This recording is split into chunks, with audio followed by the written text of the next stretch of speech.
Et on termine avec les Allemands, Minerva, Fabian Hase et Nikita Volodine qui démarrent leurs Jeux Olympiques aujourd'hui.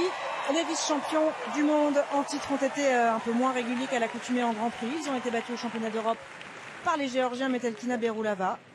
Mais ils visent le titre eux aussi à Milan parce qu'à leur meilleur niveau, ils sont extrêmement forts. Et ils peuvent profiter des erreurs des adversaires. Il faut en profiter sur Zia Brazo, l'étreinte de Maxime Rodriguez, une composition spéciale du français pour le couple allemand dans ce programme court.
Et Nikita Volodine, je dis quand même parce qu'il y a eu un tout petit accro sur la suite de pas, ils se sont fait peur. Hein. Minerva qui a failli glisser, qui a été rattrapé au dernier moment par Nikita. Ça a été bien masqué, bien rattrapé. Ils perdent juste un petit niveau et quelques grades d'exécution sans doute sur cette suite de pas. Mais tout le reste a été parfaitement réalisé. Et il y a une intensité dans ce programme, une beauté d'interprétation qui le rend très fort. Ils sont envoûtants tous les deux. Et ils vont prendre la tête, ils vont se mettre dans une très très belle position avant le programme libre de demain. Oh oui, ils ont un scénario favorable sur cette compétition, idéal pour eux, mais attention, ça veut pas... On a qu'à mi-parcours. On sait que ça ne veut pas dire que ça se passera très bien demain. Mais c'est ça de prix. C'est toujours ça de prix, et ça, les Japonais ne peuvent pas en dire autant. Bravo, parce qu'on l'a senti l'énorme tension dans ce dernier groupe et ce sont eux qui s'en sortent le mieux, les Allemands.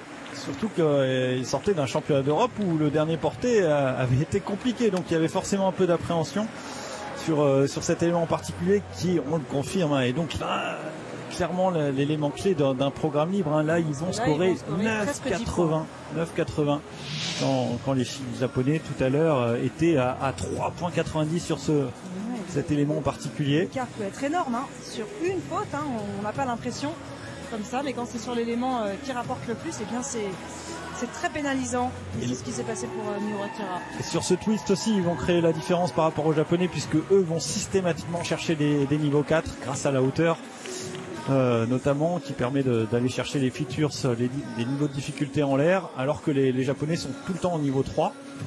Triple salco, ça passe bien. Il y a un peu de tension. La note la plus élevée, hein, techniquement. Oui, et sur le saut lancé. Et peut-être même les composantes, hein, ce serait logique que ça suive parce qu'il y a un très beau toucher de glace chez Minerva et chez Nikita. Il y a une très belle qualité d'interprétation. La chorégraphie est maîtrisée, c'est fluide, c'est léger.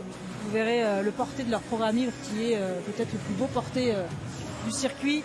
La spirale de la mort qui est en niveau 4 aussi, ça fait la différence. Il n'y en a pas beaucoup aujourd'hui des niveaux 4.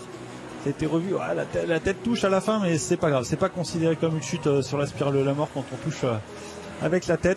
Par contre, la rotation s'arrête, le jury ne compte plus les tours au-delà du contact avec la tête. Bah, ils avaient déjà fait assez de tours, justement avant ce contact, donc souvent, bon. Hein, c'est souvent qu'elle touche la tête Minerva, mais cette fois-ci, ça n'a pas coûté de niveau.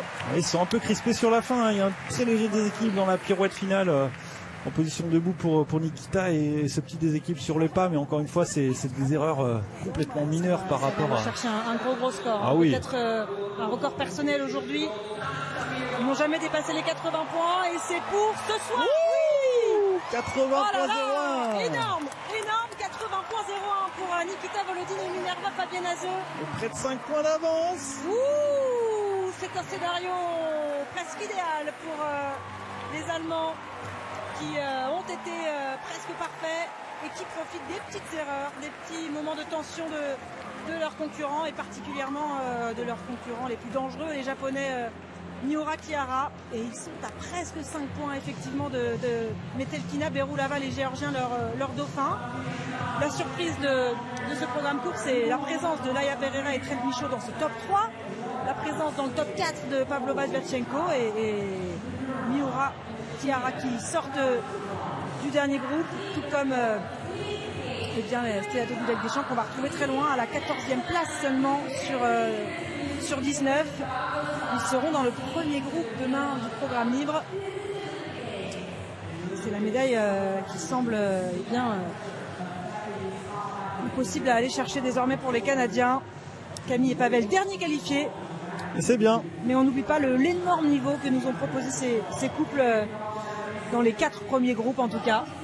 Il y a eu plus de tension dans le 5e. Ça promet quand même pour demain.